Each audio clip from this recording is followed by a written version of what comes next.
Dr. Ajay Kalotra as a full-time laparoscopic and endoscopic surgeon at MAPJ Hospital, Bhuj. હું છેલ્લા 8 વર્ષથી ભુજ લેવા પડેલ હોસ્પિટલમાં as a general and laparoscopic સર્જન તરીકે કાર્યરત છું. આજના કેસની જે વાત કરીએ તો સ્ટેપલર હેમરોડોપેક્સી MIPH ઘણા બધા લાઇફસ્ટાઇલ ડિસઓર્ડર્સમાં ખાસ કરીને જે કબજિયાતની તકલીફ થતી હોય છે એના કારણે પેશન્ટને જે હરસ આપણે મશા કહીએ કે પાઇલ્સ કે હેમરોઇડ્સ કહીએ છીએ એની તકલીફ હોય છે. તો આપણા જે આજના કેસની વાત કરીએ તો મસામાં ખાસ કરીને ગ્રેડ સિસ્ટમ પ્રમાણે 1 અને 2 ગ્રેડ્સ હોય તો દવાથી રાહત થઈ જતી હોય છે. એમાં ખાસ ખોરાકમાં પરેજી, લાઇફસ્ટાઇલમાં થોડા ચેન્જીસ અને જરૂરી દવાના સપોર્ટથી રાહત થઈ જતી હોય છે. પણ જો સેકન્ડ ગ્રેડ અથવા તો ગ્રેડ 3 કે ગ્રેડ 4 હોય તો એમાં ઓપરેશનની જરૂર પડતી હોય છે. ઓપરેશન્સ માટે ઘણી બધી પદ્ધતિ અવેલેબલ હોય છે, પણ જે સૌથી લેટેસ્ટ પદ્ધતિ અને જેના સૌથી સારા રિઝલ્ટ છે કે જેમાં પેશન્ટને રિકવરી સ્મૂથ હોય છે, ઓપરેશન્સ પછી કોઈ ડ્રેસિંગ્સ નથી હોતું અને પેશન્ટને ઓપરેશન્સ પછીનું પેઇન બિલકુલ નહિવત કહી શકાય એવું પ્રોસિજર કે જેને આપણે સ્ટેપલર હેમરોડોપેક્સી, સામાન્ય લોકો આપણે કહેતા હોય છે કે ગનથી કરેલું ઓપરેશન્સ.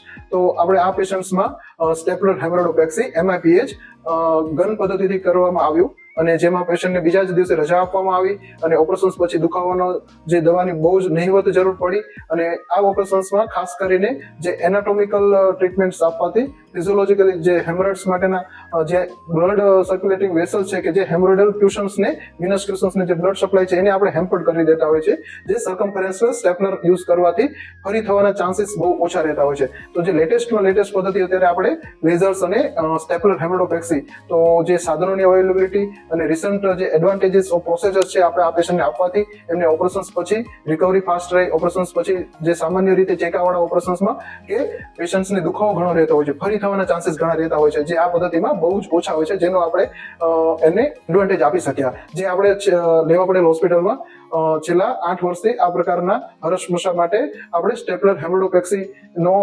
પદ્ધતિથી જ ઓપરેશન્સ જ્યારે 2nd ડિગ્રી અને 3rd ડિગ્રી પાઇલ્સ હોય ત્યારે કરતા હોય છે.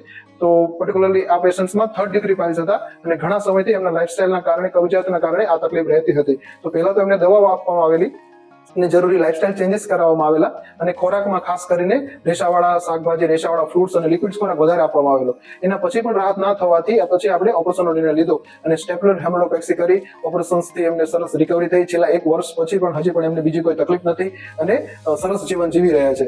તો ખાસ હું જે લેટેસ્ટ સ્ટેપલર હેમરોડોપેક્સી પદ્ધતિથી પેશન્ટને જે આપણે ઓપરેશન્સ પછી ના તો કોઈ ડ્રેસિંગની જરૂર પડે, ના તો કોઈ પેશન્ટને દુખાવાના વધારે ગોળીની જરૂર પડે કે ફરી થવાના ચાન્સીસ પણ બહુ ઓછા હોય છે, એનો જે એડવાન્ટેજ આપી શકે એના માટે ખાસ આજે વાત કરી રહ્યો છું. આભાર.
ભાઈ બચુભાઈ ગાગલ, રહેવાસી અટલનગર, ચપડી, તાલુકો ભુજ, વ્યવસાય સર્વિસ.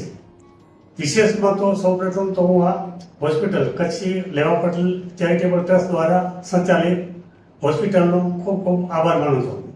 વિશેષમાં કહેવાનું મારે એ છે કે મને આજથી 2 કે 3 વર્ષ પહેલાં હરસમસાની તકલીફ હોય. ભુજમાં અમુક હોસ્પિટલ મેં બતાવેલ, નાની મોટી દવા લીધેલ, પણ મને કોઈ ફાયદો છે નહીં. એના પછી મને એવું જાણવા મળેલ કે આના માટે ડૉક્ટર અજય કલોત્રા સાહેબ કરીને છે ત્યાં કચ્છી લેવા પટેલ હોસ્પિટલમાં એમનું રિઝલ્ટ સારું છે. નામ જાણી અને ત્યાં ડૉક્ટર અજય કલોત્રા સાહેબને મળેલ. તો સાહેબને બતાવો તો સાહેબે પણ એવું નિદાન કરેલ કે તમને આ તકલીફ હરસમસાની છે તો આના માટે તમને ઓપરેશન માટે જવું પડશે. તો અમને યસ કરેલ. એના પછી 2 દિવસ પછી પાછો ફરી બતાવવા આવેલ અને સાહેબ એટલે યસ કરી ઓપરેશનનું ફાઇનલ કરેલ.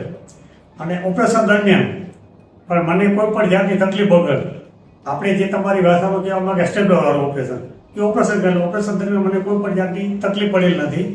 અને ઓપરેશન દરમિયાન ડૉક્ટર અજય કલોત્રા સાહેબ, તેમનો સ્ટાફ બહુ મને સારી મારા માટે મતલબ એક ઝીણવટભાઈ નજર કરી અને મારું ઓપરેશન પાર પાડેલ. અને ઓપરેશન પછી પણ મને રાત્રે જ્યારે એડમિટ કરવામાં આવ્યો જે આઈસીયુમાં, ત્યાં પણ તમારા સ્ટાફ દ્વારા મારું એક નાની એક ઝીણવટભરી એટલે જે મારી દેખરેખ હેઠળ મને કોઈ પણ તકલીફ પડેલ નથી. જે બદલ આ હોસ્પિટલ સ્ટાફ અને ડૉક્ટર અજય કલોત્રા સાહેબનું આભાર વ્યક્ત કરું છું.